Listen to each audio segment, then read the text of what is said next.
Hey everybody, 3 videos to go. This time we'll be talking about nullable values, optional values, values that might not be there. In many programming languages, there's this idea of a value like null or none or null or those are probably the big ones. Relatedly but not the same, undefined. Um, so the person who invented this idea, Sir Tony Hoare, uh, famous dude, super genial guy, um, very modest for someone who's won a Turing Award and been knighted. Um, he called this his $1 billion mistake. And honestly, I think billion is a little bit under.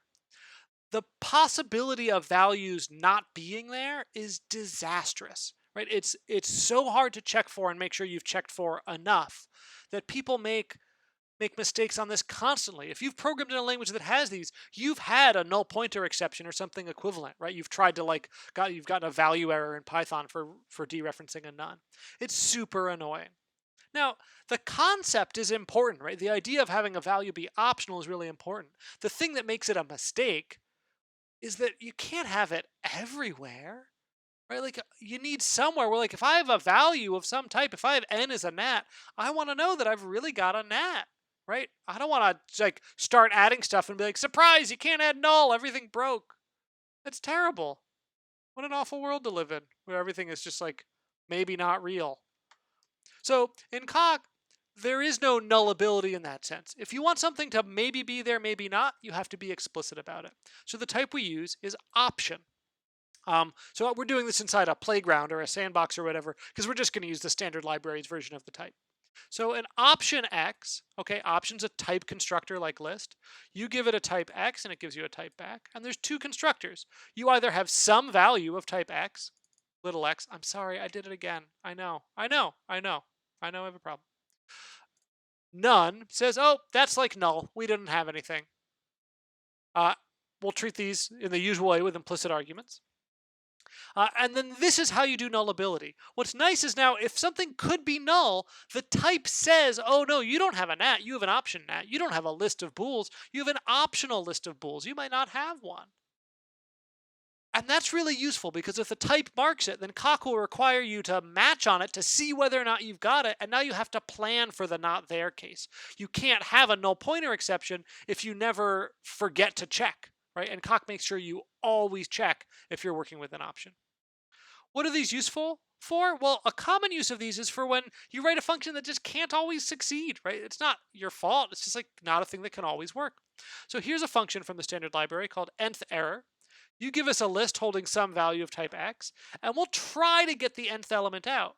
But like, look, if you give me an empty list and ask for the 30th element, I'm going to be like, nah, bud. In fact, if you give me a list with 20 elements and ask for the 30th element, it doesn't work. I'm just going to say no. I'm going to return none. Okay, let's see how it works. So we look at L.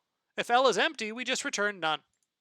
If L isn't empty, we'll ask, well, like, hey, do they ask for the 0th element? Because we've got a 0th, that is to say initial. I hesitate to say first, because we count starting at 0 in computer science. If we're looking for the 0th element, well, then I've got it. It's right here. Return it. Sum A. Otherwise, keep going on the tail of the list and just decrement the number that we're looking for. So if n is a small enough number, it'll hit 0 before we run out of list. You might see this if you've recently completed the decreasing exercise and think, who does he think he is? You can't just like recur on pred n. N isn't smaller.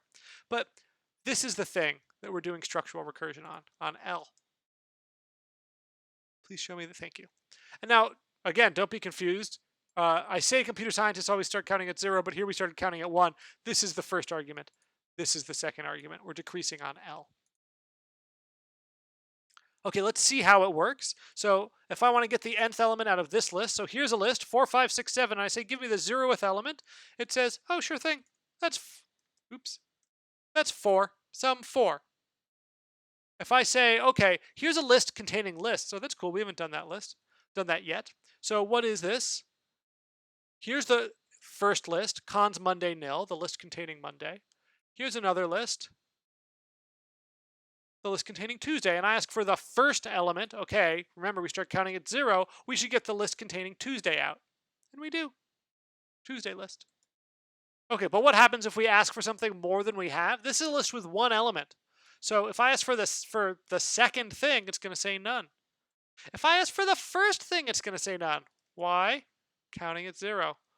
If a list has n elements, if length says n, nth error will work up to n minus 1. If I say 0, we're good to go.